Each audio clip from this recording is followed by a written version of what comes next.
Hi everyone, and welcome to our latest talk with Minja. I'm Niklas Christides, and we will be talking about self-image and confidence, a really interesting and important topic. And this is going to be part one of our series of talks. And we'll release it as part of the MyLife event, and but also obviously for Dolce Vita Global and Key Optima platforms, where you'll be finding this this recording. And yeah, I think let's just jump right in, I'd say, and maybe we should open our, to people what we understand by self-image and confidence. So do you want to start, Minja? Okay, of course, and thank you so much for bringing up this topic and doing just a great collaboration. I think that is also a part of a confidence and self-image, that if you are capable of, working together, like fusing, how would you say it better, making a fusion together with other companies, with other people, like you do. So I think that alone is a great example. But self-image, I think this is something that grows while you grow. And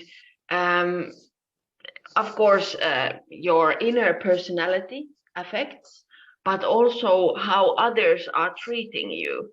And then you start kind of believing on that, especially when you're a child. People can actually plant ideas on you. And actually, I'm using that all the time for my daughter when she sleeps. So I try to, when she sleeps, saying that you're bright, I'm beautiful, I can do anything I want, for example. And I say that even when she's awake. But also at night, I try to ease the things what she have had during the day or in school. So you can really help your children to create your self-image, but you can also do opposite. What do you think about this, Niklas? I think that's really interesting, and it goes well with how I see it. For me, I think self-image is a journey. It's the journey of, in some ways, realization and what we don't realize. So and it's as much about the past as it is about the future. So when, in a way, it is what's inside, but it's what's inside that has also been influenced by the surroundings, the environment, our interactions with people, our memories, and I think really well said, what is happening in the sleep time. So it's both awake and sleep. So it's the conscious and unconscious working together and shaping and forming us. And then confidence is something that is it's a projection of that journey. Wow. How does that sound? That was very beautifully said. And what I think that many times we forget the power of subconscious mind, because that can work for us, for free, but it is doing it always. So you cannot kind of turn it off or on. It will be on all the time. But if there is some negative load, it will accumulate and you will get more negative load. Like, actually, this is what I wanted to say. It's amazing how you lead me here, because this morning, again, with another parent and another child, we have talked about this before. Again, they had a situation where the mother doesn't react and the child thinks that mother doesn't love me. And all the surroundings were laughing at her that, yeah, mother doesn't love me. But then how did she act to her? Now, this was, I think, so serious that I will talk with the mother. I will try to help them, and I wish I can do it, because now I saw the situation, and I think the mother don't understand it, because I think many people don't understand. Like I think she was fighting with the child. She was saying that, are you acting well? Now you listened to me. Yeah, well, for why you would fight with your child like that?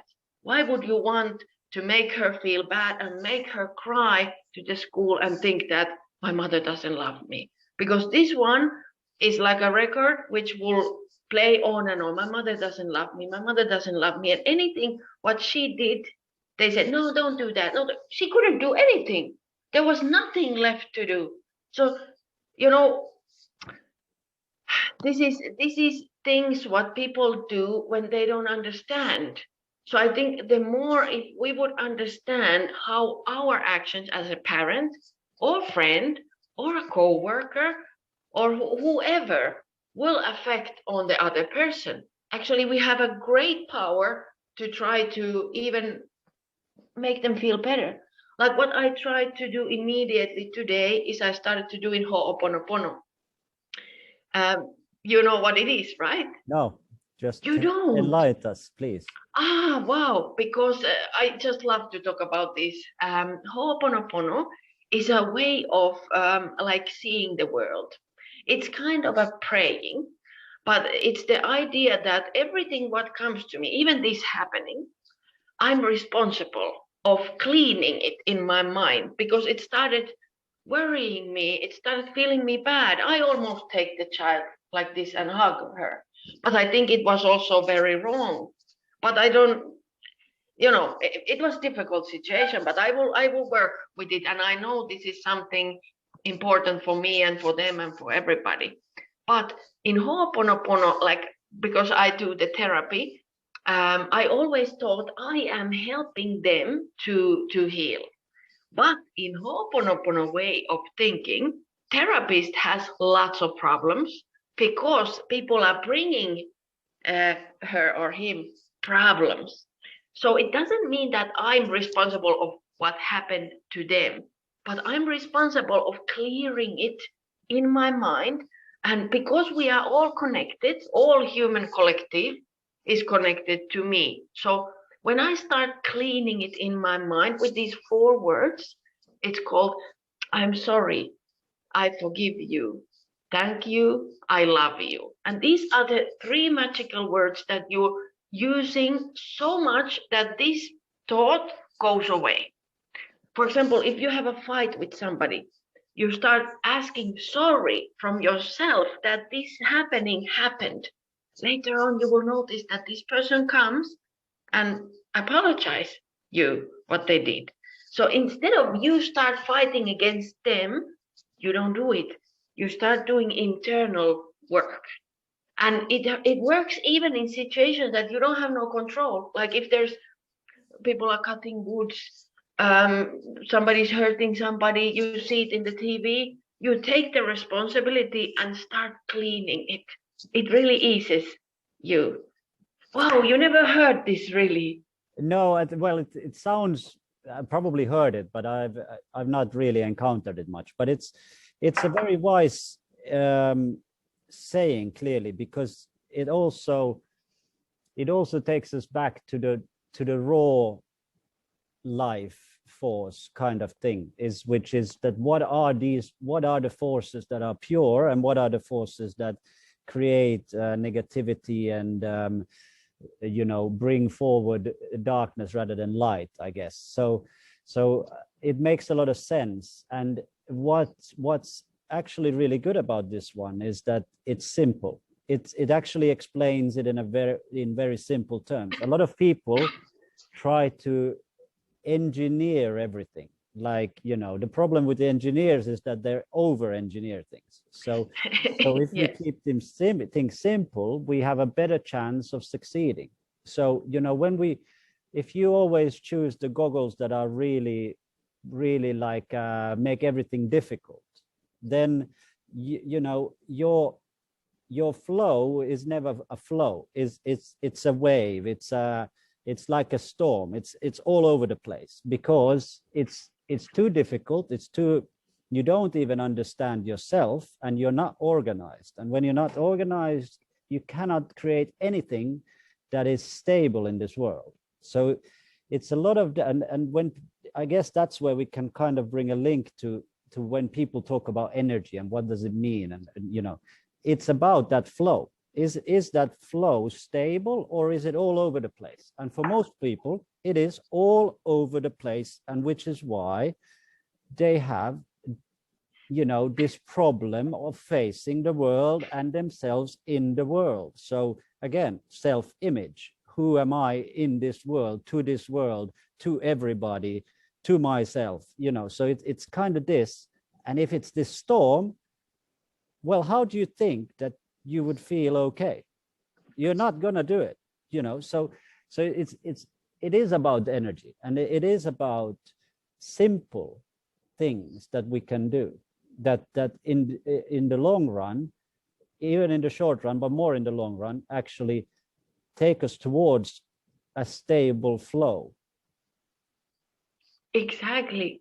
And I would say focus is like anything you need, you know, to get all that storm away, and really asking yourself, what do I want? And because you have your feelings, which I call energy, and which are of course energy because that move us.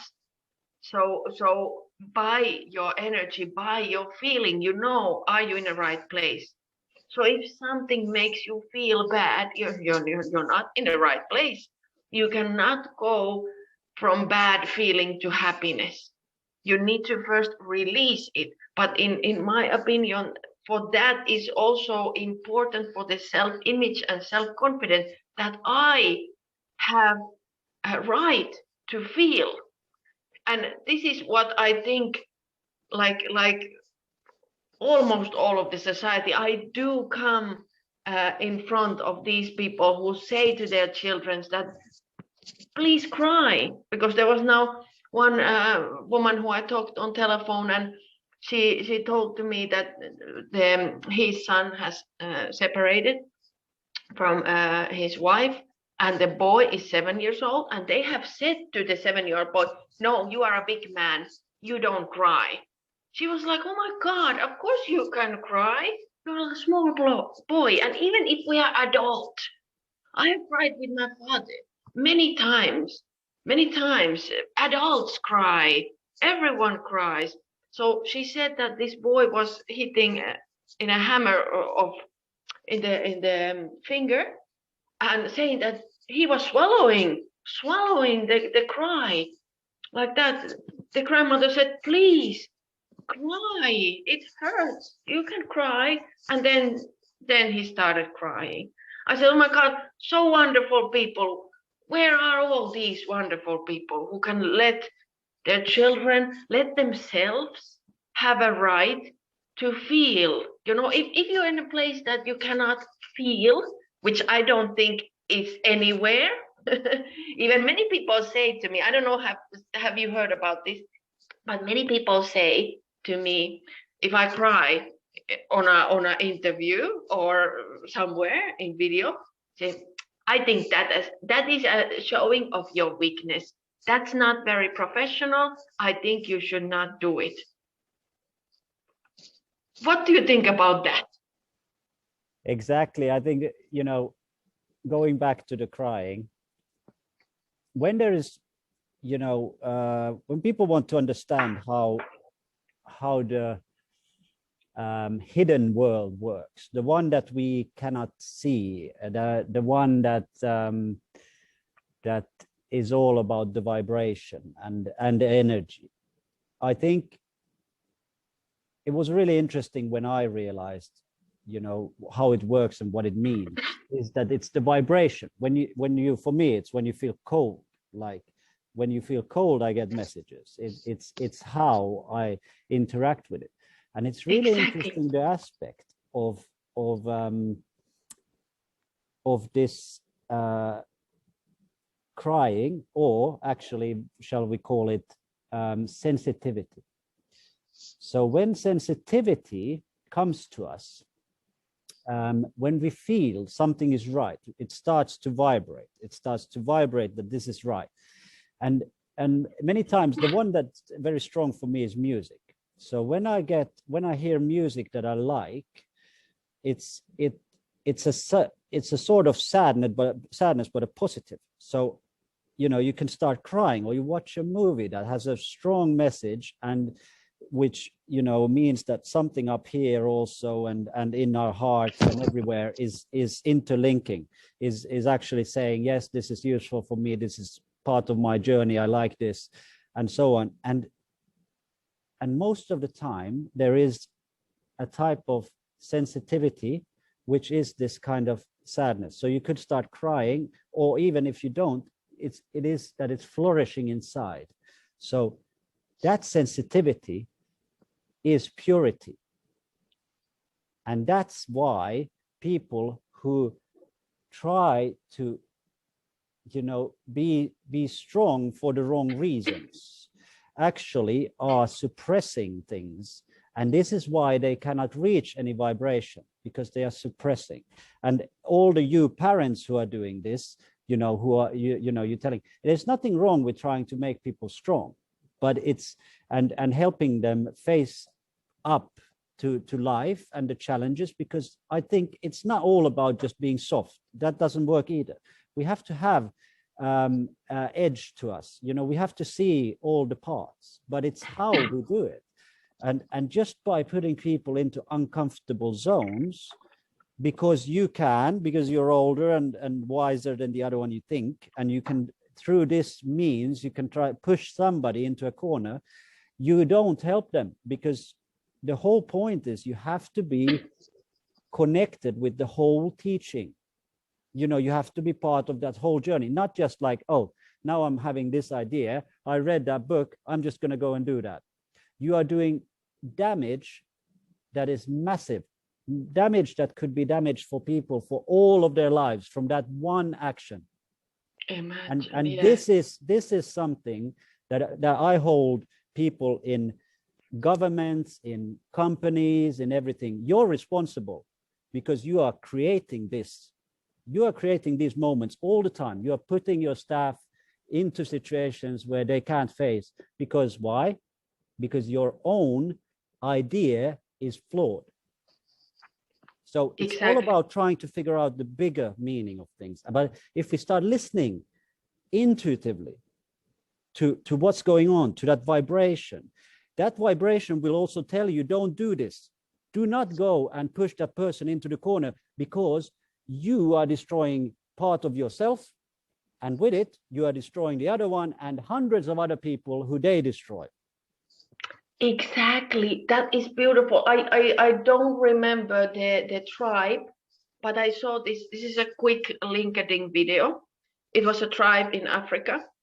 Of course, they don't have much food. They had this competition that, you know, if the who runs faster will get all of this bowl of fruits. And then the interviewer was amazed, because they took their hands, all of it, and they walked there. And they asked, why wouldn't you run? Saying, we would not take all of the fruits, because we will anyway share it with everyone. So we will walk. And the whole idea was this: if you shout to somebody, if you hurt somebody, exactly what you said. They had a name for it. It was something like ogra or something like that. I will try to look it and maybe put it text below what was the name. But the idea is exactly what you said. You will only hurt yourself. So whatever you do others, you will only hurt yourself, because we are all connected. So by fighting with your child, by fighting with your work friends, with anyone, you will only hurt yourself. But if you will try to help them all the time, you will actually grow your like light, your energy field, will grow much more, and you get much more energy. You feel much more confident. I don't know, you love life after that. I think that's exactly the point, and a great bridge to confidence, because this is how confidence is built. Confidence isn't built like all my life I've been laughing at HR people who quote all sorts of strategies about how you build confidence and how you build leaders and how you build this and that, but they all have missed one of the biggest tricks, is that you can't go half the journey and then start somewhere where people are not, in terms of their own readiness. So the process is that you have to build people up on this own journey of them. You have to do the holistic thing before you can start teaching them about technique. And come on, I don't understand why the world doesn't understand this. It's just the simplest thing ever. But we are so fixated with technical.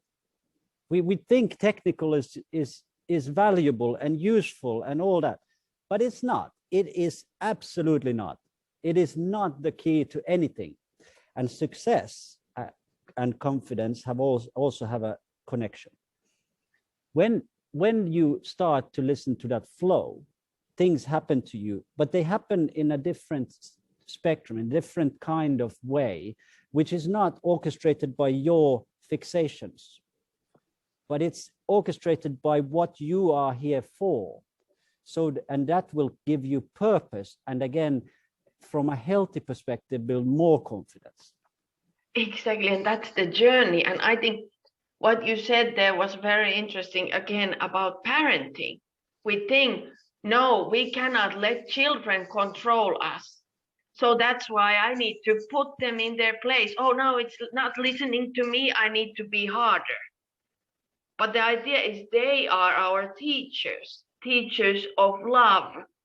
And you cannot teach love by, I think, not by violence, by screaming, but understanding, listening, being present, feeling your feelings would give you much more information than exactly the technique.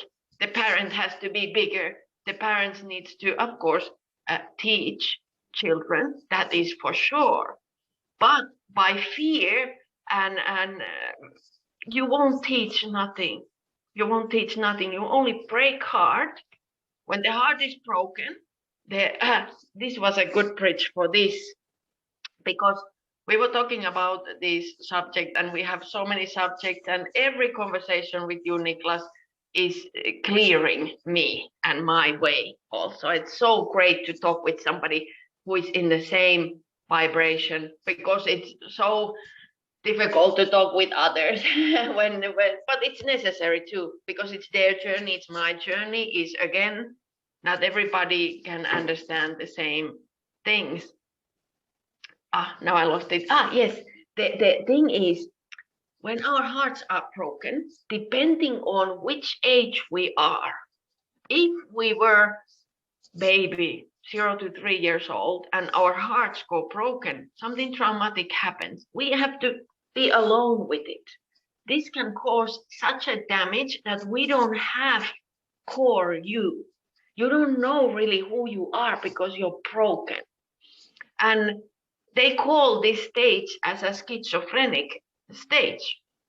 And then if you're a little bit bigger and something bad happens, you get in the stage of borderline case. We know a little bit about, maybe somebody don't, somebody knows more about what is schizophrenic, what kind of term it is. But in borderline case, you actually can sense other realities. So you may hear things, feel things, which are not really physical. Then if you are bigger, again, something bad happens, you become a narcissistic person. And this is also very difficult for others, because they are trying to live through you and they are right all the time. So to these persons, you cannot tell really even any kind of advice or anything. They know it all and they have to figure it out themselves. And then when the child were bigger, you can get these neuroses, different kind of neuroses. You have to clean, you have to whatever, organize. Then you were bigger. But all of us belong into one of these groups or even all of these groups a little bit. So this, I think this is very important for us to understand, because we think that, oh, schizophrenic is ill person. I don't know what is that. I don't want to mess around. Why? We all have traumas, and it's not their fault. Somebody hurt them. Their heart is broken. How can we help them? How can we be more understanding to these people? And then at the same time, you may understand yourself. You can even think, what would you think in which category you would be? Of course, you can ask from me, from other professionals. But really, please, what I hope you to do is not to judge people, not to try to think that, they are like this because they have this.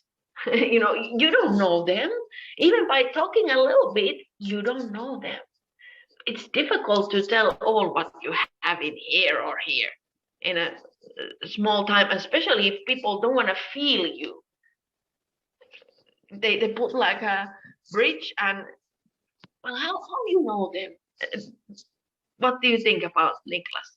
That I think that's it's brilliant, because this is, and I think we'll take this as one of the next subjects when we do our next talks, but it's, the point is the identity types.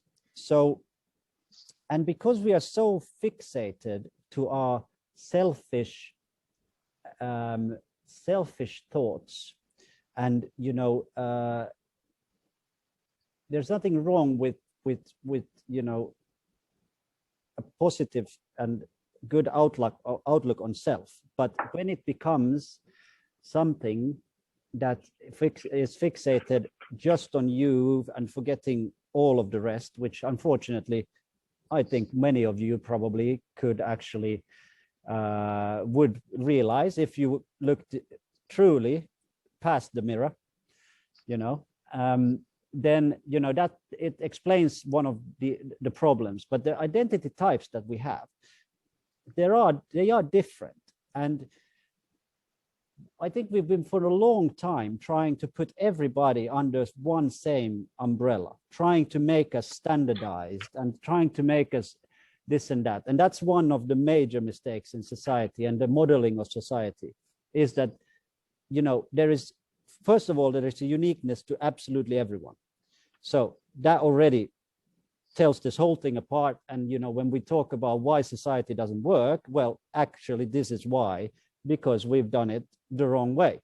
We don't respect identity, and identity is the mother is evolution, and it has given us this great gift. But we people seem to be so small that we cannot grasp it. So we have to go to something as pathetic as standardization to try to go into this modeling of what is it to be human.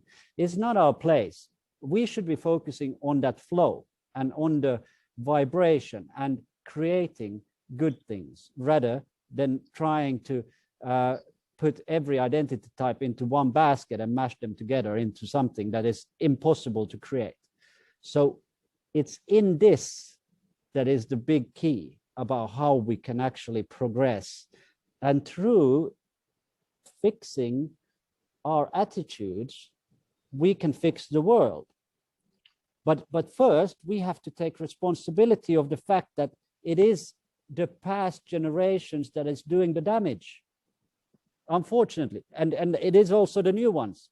It is even the young ones. You look at the 5-year-olds, they are doing damage to the 4 or 3 or 2-year-olds. You have to understand this to actually understand how to improve the world. Exactly. When you were talking, my causal chakra was opening. Really, I was feeling chills, and it was very amazing what you said, and I totally agree. And the thing is,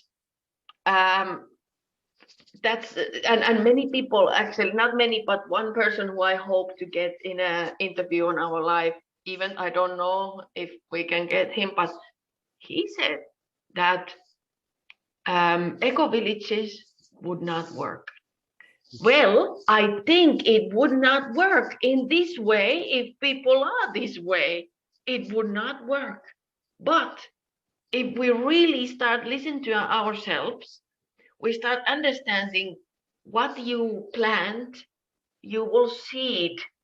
The same thing. So you cannot go there blaming on others, my mother, my government, my whatever. Yeah, but what about you? You have total control of you. And Ho'oponopono, read the back to the 0 point, which is from Joe Vitale book, old as a sky book. And there are new books, but I have only read the one. You don't need more. And I haven't read none of the books until the end. I have a problem of reading, but it doesn't matter. I have taken the idea and I'm using it. That's enough. You don't have to be perfect. Just take something every day that you can be a little bit better, that you can listen a little bit more of your feelings. If it's first difficult, take paper and sit down and, okay, where do I feel it? I can feel it here, feel it here. Where do you feel it? Then try to write it down what it is. If you don't know what it is, try to maybe put your face somehow, like do too much of that feeling. Then you might, by watching a mirror, understand what is happening inside you.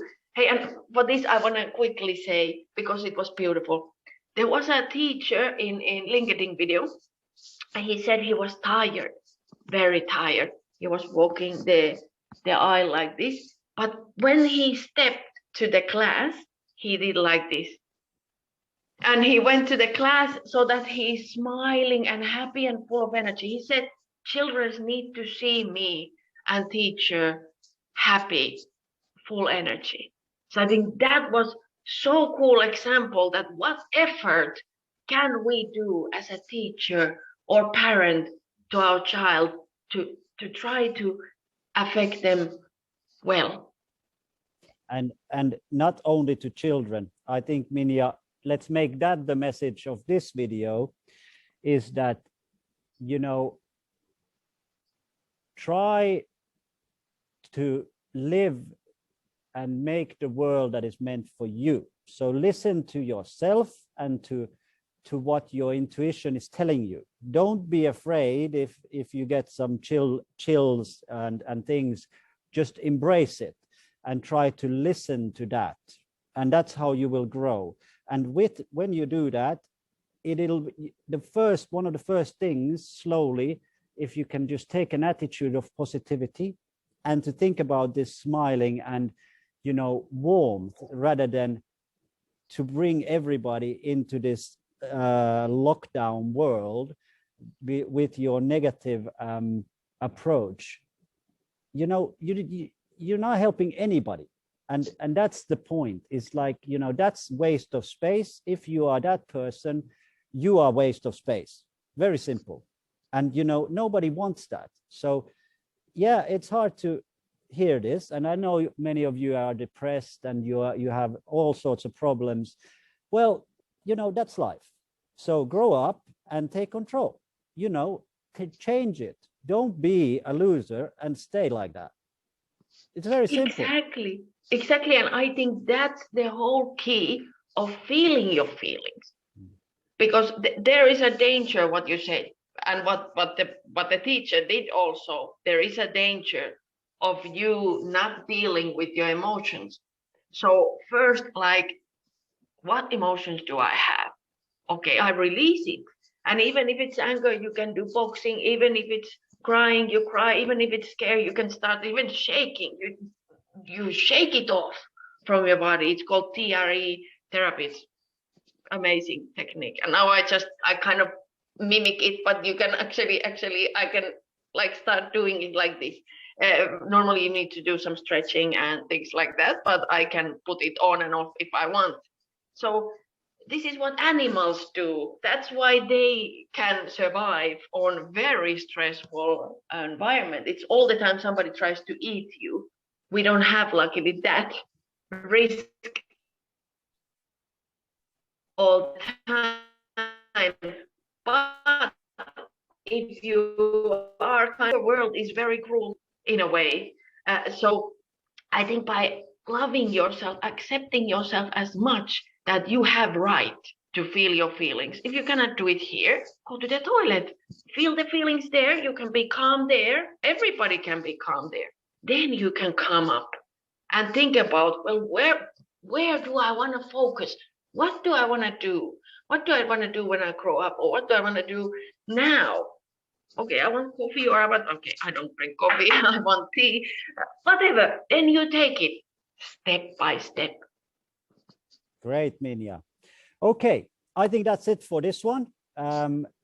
Lovely to have covered such a subject, and it's great that we started this. I think, yeah, there will be more to come, but you know, take those points out of this, and you know, watch this again, and with pen and paper, and you know, it's all about, you know, capturing those moments that you know, correlate to you and what can help you. And you should, you know, people should learn to actually stop and take control of those things, and or take them, note them down, so that they can use them to their own benefit, and so that they can be more of a benefit to all. And I think that's what we want to bring, and this is why we do this as well. So. And I want to add, because this happening is for free for everyone, and look how good you want to do to people, to give them this kind of guidance. So please take it and use it, because we all live better together. Just you feel better, and just you live the life that you want to be, and live in the image and self-confidence that you always dreamed of. It's just a question of you actually taking the steps, and you can ask for help too. It's no problem. All right. Thank you, Minja. Thank you, Niklas. Thank you. Let's continue soon, because we have a lot to talk. Absolutely. All right. Take care. Have a nice day. Thank you. Bye.